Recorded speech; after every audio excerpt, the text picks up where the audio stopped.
YouTube will join its stablemates in the social media landscape, including Instagram, TikTok and Snapchat, as part of the government's social media ban for those under the age of 16 that will come into effect in December of this year. Yes, you saw that right. YouTube is going to be banned for under 16-year-olds in Australia. As some people may know, I'm from Australia and I'm not over 16. Pretty obvious. So I think everyone knows about the whole Internet Safety Act thing that's going on in the UK. And I don't think anyone is happy about it. As you've seen in the video that was in the beginning, it's pretty obvious that it's going to happen in Australia. Now I understand why the British and Australia's governments wanted to make this act, and I think it's a great thing, what they're trying to do.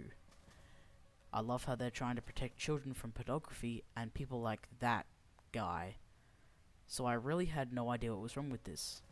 Until I did a little more research about the topic, and I found out what majority of the people were mad about. Information. Not just any information, private information. Things like ID, credit cards, and your own face. Now as soon as I heard about this, I immediately understood the frustration. This sounds a little weird. Why would the government need our information just to watch YouTube?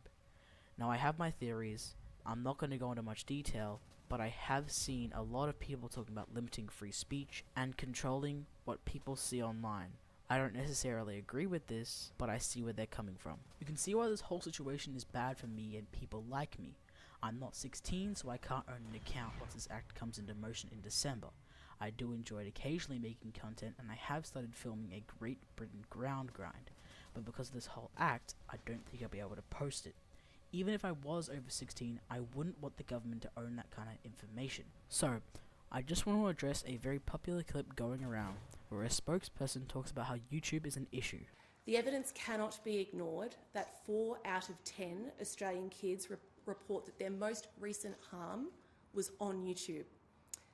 And as parents, we are really trying. She talks about how 4 out of 10 kids say they've received harm on YouTube, and that could be for many reasons, such as arguments in comment sections or video topics. But there's a much simpler fix to that issue than banning that use for everyone under 16. She goes on to talk about parenting. You see where I'm going with this?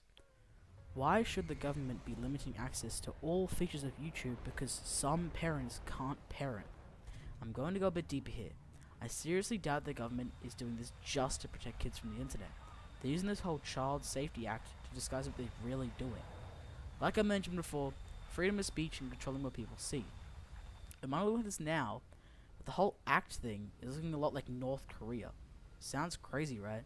I don't think it's gonna go that far, like big old Kim, but it's looking very familiar. Alright, let's switch it up a little.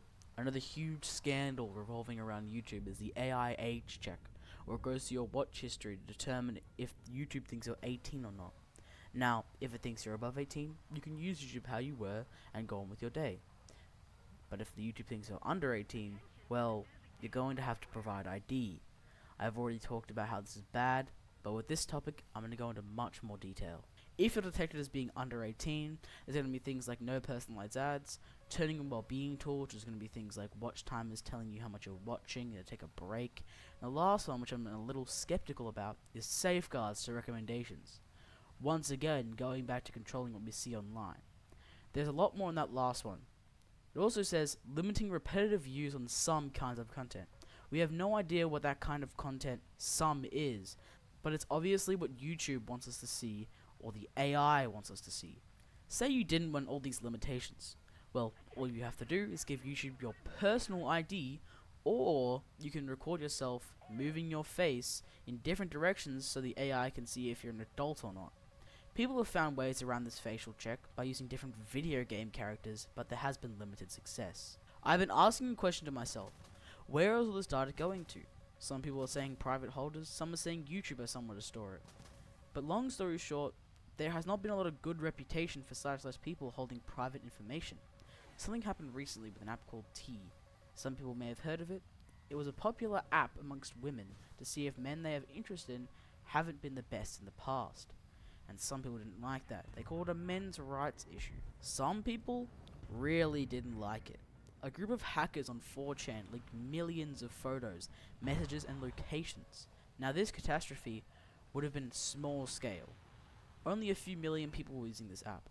If YouTube got hacked with all of this data of its users, there'd be hundreds of millions, maybe even billions of people with leaked IDs, credit cards, images of themselves. I just hope the Australian government and YouTube stop using private information as a way to gatekeep what we see online. I love how they want to get rid of access to pornography for children, but they shouldn't drag a site that's used everywhere in the country for educational use, comfort, and enjoyment. Thank you so much to everyone that watched the entire video. I spent a lot of time writing and editing, so I would really appreciate it if you could subscribe.